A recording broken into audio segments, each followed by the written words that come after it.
आप सब देखत हैं अवधि तक।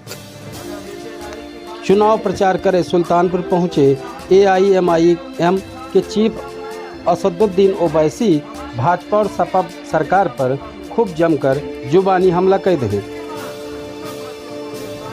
ओवैसी ने मंच से सभी लोगों को संबोधित करते हुए कहे कि सपा बसपा 3 साल से डरा के वोट ले दिया है और सब लोग सपा बसपा का वोट देहा। ओके नतीजा ही निकला कि तोरे सबके पीठ पर खंजर मार दे, तोरे सबके लड़कियन को शिक्षा ना मिली, रोजगार ना मिला और गरीबी तोहार सबके मुकद्दर बन गई।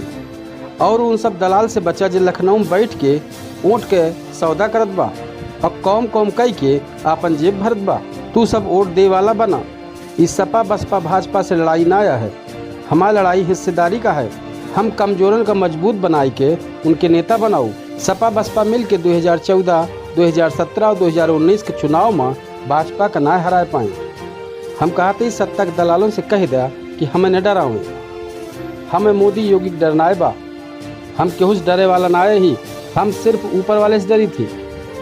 ओवैसी और आगे कहें कि हिजाब का मसला ये उठत बा, ये मसला है, लेकिन इस मसला में सपा बसपा कुछ ना मुँह खोलत बा। वही ओवैसी भाजपा सरकार के गृह मंत्री अमित शाह पर तंज कसे, कहा कि यूपी के CM बहुत बड़ी बड़ी बात करत थे, दावा करा थे कि यूपी से माफिया भाग गया, क्रिमिनल भाग गया, लेकिन CM ना बता पाओ थे। सांसद अतीक अहमद की गड़िया पे गोली के चलवाए बा। हमार जुबान गरीब और मजलूमों के लिए हमेशा चले। आज किसान रात भर जागत बा, ओके फसल जानवर खाई जात बा। यहाँ शिक्षक कोनो काम ना हो पावत बा। अल्पसंख्यक और गरीब तबका बहुत परेशान बा। केंद्र के गृह मंत्री बोले थे 12 तक के इंटर वाले लड़कियन का लैपटॉप देव। वही जात जात ओवैसी सुल्तानपुर सीट से सपा के प्रत्याशी पर तंज कसत हुए कहे कि सपा प्रत्याशी के नाम अनूप संडा ना, उनका नाम अनूप रंगीला हो चाहिए। जे अपने घरे में वफा न कर सका जनता से का वफा करी। मोदी जी 3 तलाक लेके आए, लेकिन अनूप संडा पे ये सब लागू ना होत बा। ओवैसी आगे काव कहें, आप सब सुना।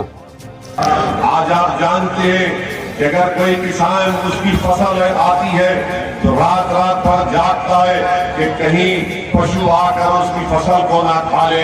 मेरे अजीज दोस्तों और बुजुर्गों, यहाँ पर शिक्षा का कोई मौसर इंतजाम नहीं किया गया। उत्तर प्रदेश में खास तौर से जो अल्पसंख्यक समाज है, गरीब है, अति पिछड़ा है, वो तमाम परेशान के परेशान है। इसीलिए मेरी आपसे अपील है कि आप अपना एक वोट पतंग के निशान पर सुल्तानपुर विधानसभा में आप पतंग के निशान पर बटन दबाइए, उसौली से मजलिस के उम्मीदवार को कामयाब करिए और दमोह विधानसभा से इस्लाम साहब जिनका निशान गैस का सिलेंडर है उनको कामयाब करिए। उत्तर प्रदेश के मुख्यमंत्री तो बड़ी बड़ी बातें करते हैं कि पूरा माफिया भाग गया, क्रिमिनल भाग गया, मगर उत्तर प्रदेश के मुख्यमंत्री ये नहीं बता पा रहे कि एक पार्लियामेंट के सांसद की गाड़ी पर 4 अगर गोलियां चलाई जाती है तो किस घर के दामाद थे, वो किस क्रिमिनल के साथी थे, उनका ताल्लुक कौन से माफिया से था। उत्तर प्रदेश के मुख्यमंत्री इस बारे में नहीं बताएंगे, मगर मीडिया को बताते हैं कि ओवैसी को जब वो भाषण देते हैं जरा एहतियात से बात करना पड़ेगा। मैं उत्तर प्रदेश के मुख्यमंत्री को पहले भी बताया हूं और आज भी सुल्तानपुर की इस मुबारक सरजमीन में खड़े होकर कह रहा हूं कि मेरी जबान चलेगी तो तुम्हारे बोलने पे नहीं चलेगी। मेरी जबान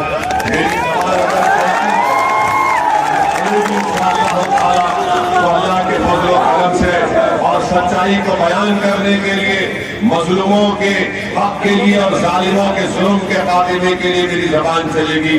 और अगर कोई ये समझता है कि असदुद्दीन ओवैसी पर गोलियां चलाकर वो हमारी जबान को खामोश कर देगा, तो मैं इन तमाम चोरों से कहना चाह रहा हूं, बुज़दिलों से, इसीलिए तुमने सुनकर मुझ पर गोली चलाई। अगर हिम्मत है तो मुकाम और वक्त बता दो, फिर देखते हैं तुम कौन सा बयान कर रहा हूं। और डर आपको अगर डरना है ना तो सिर्फ अल्लाह से डरो। अगर आपको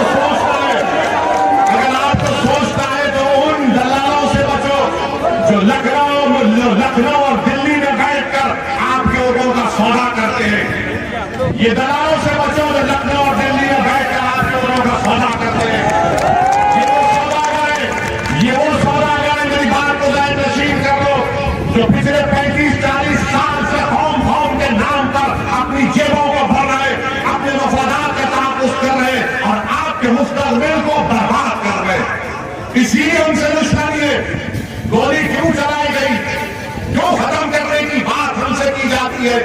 मेरे अजीज दोस्तों और बुजुर्गों, मेरी जिंदगी की कोई अहमियत न थी न कभी रहेगी। अनूप सांगा, इनका नाम होना चाहिए अनूप रंगलीला।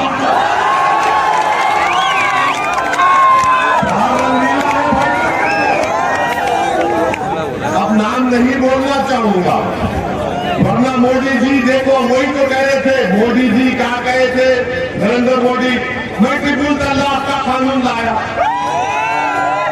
अब ये अनूप रंगीला पे ट्रिपल तलाक का कानून तो लागू ही नहीं होता ना। यही तो हम बताना चाह रहे हैं कि ऐसे प्रत्याशी को आप कैसे वोट देंगे जो अपने ही घर में वफा नहीं कर सका। वो सुल्तानपुर की जनता से क्या वफा करेगा वो।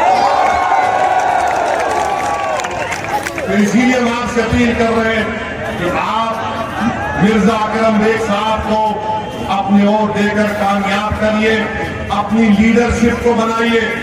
जो समाजवादी बसपा के लोग कहते हैं। आप सब देखत हैं अवधि तक।